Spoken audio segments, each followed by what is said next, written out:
রুবিনা, রুবিনা, তুমি কোথায়? এই তো আমি রান্নাঘরে। এই নাও বাজারের ব্যাগ। সংসারের ঘানি টানতে টানতে আমি একেবারেই শেষ। আমি আর পারছি না।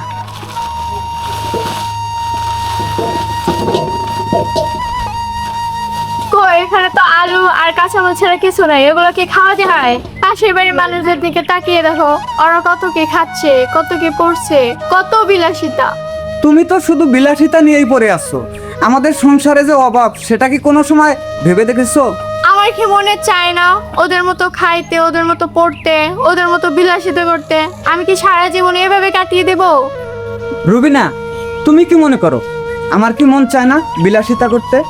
তোমাকে সুখী দেখতে অবশ্যই মনে চায়, কিন্তু পকেট যখন শূন্য থাকে তখন বিলাসিতা আকাশের তারার মতোই দূরে থাকে। ভাইজান বসো। ভাবি, আপনার তো এখনো বড়লোকি স্বভাবটা গেল না।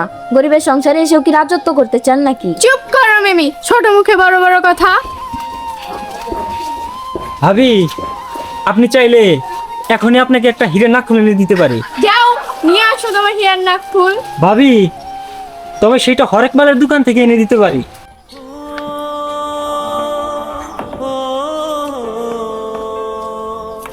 বৌমা, তোমরা ঝগড়া করতেছ কেন? আমি অন্ধ মানুষ, চোখে দেখি না, কিন্তু তোমগো ঝগড়া তো আমি কানে শুনবার পারি। মা গো, ঝগড়া করো না।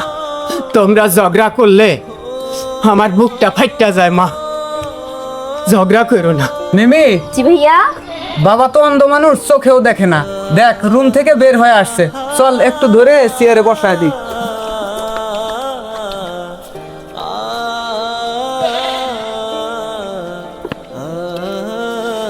বসো, এখানে বসো।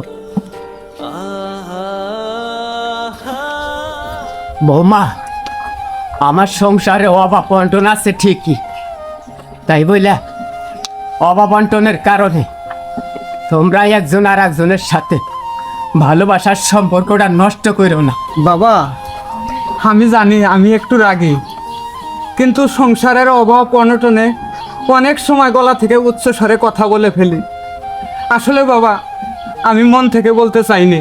ভাইয়া, আমরা যদি একে অপরের সাথে থাকি ও একে অপরকে বুঝি, তাহলে যত অভাব অনাটনি আসুক না কেন আমাদেরকে হার মানাতে পারবে না। আসলে বাবা, আমার ভুল হয়ে গেছে। বড়লোক বাবার ঘরে মানুষ হয়েছি তো, তাই এত কষ্ট সইতে পারি না। বাবা, আজ থেকে চেষ্টা করব কষ্টগুলো আপনাদের সাথে সমান ভাগে ভাগ করে নিতে। বাবা রে, বৌমা, আমি দোয়া করি তোমরা একসাথে মিলামিশা সুখে সংসার করো। এই তো আমার লক্ষ্মী ভাবি, আজ থেকে তুমি শুধু আমার ভাবি নয়, তুমি আমার বোন। বাবা, এই ছোট্ট সংসারে আর কোনো ঝগড়া থাকবে না। আমরা প্রতিদিন তোমাকে গল্প শোনাবো। তুমি চোখে না দেখলেও আমাদের গল্প শুনে যেন হাসতে পারো। বাবা রে, মা রে, তোরা সবাই যদি আমার পাশে থাকোস, তাহলে আমি চোখে না দেখলেও আমার মনের দরজা থেকে ওই দূর আকাশের তারাগুলা দেখতে পারো।